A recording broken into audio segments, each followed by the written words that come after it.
was just thinking that when my brother and I were young and we were growing up, my mother had probably a very, very difficult job to try and figure out what we had in mind all the time and the things that we were doing.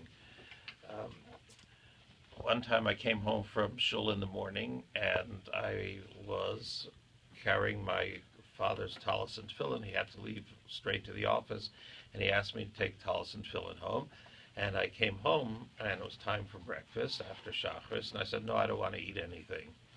No, I'm not hungry. No, I don't want any of that. No, I don't want any of that. My mother asked me why, and of course I didn't answer. And apparently she called up the shamus of the shul, who told her that I had dropped my father's talis bag with the tefillin inside of the bag, and therefore I was going to fast the whole day. But I guess I was rather embarrassed about it, so I didn't want to tell my mother what happened. Anyway, she made some calls. The tefillin were inside of the bag, which was inside of the talis bag, and maybe it fell on the table rather than on the floor. Anyway, I was convinced that I had to eat, or that I could eat, and the day went on after that. Another time, my mother came in, and my brother and I were sitting in the living room on the floor, and we had a siddur, and we were kissing each one of the pages of the siddur. We kissed a page, turned it to the next page, kissed the next page. My mother said, what are you doing?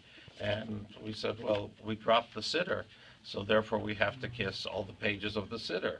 So my mother said, no, no, no, you don't have to kiss all the pages of the siddur.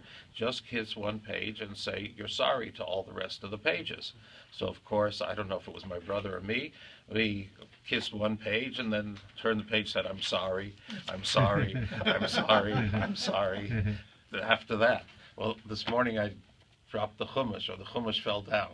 So I was reminded what Rav Pam said. Rav Pam was Rosh Hashiva in Torah Vodaas, and he said, instead of kissing the chumash, the siddur, whatever it is, what you should do is learn from it. Learn from every page of it. And therefore, I have to learn and learn and learn and learn. But this is a good time to do it because this is the beginning of Parshas Vayikra this week, and we're just at the beginning of the book, and Mirz Hashem, I and you will all continue to learn from all of the pages of the chumash, not because it dropped, but because we start off that way. Rabbi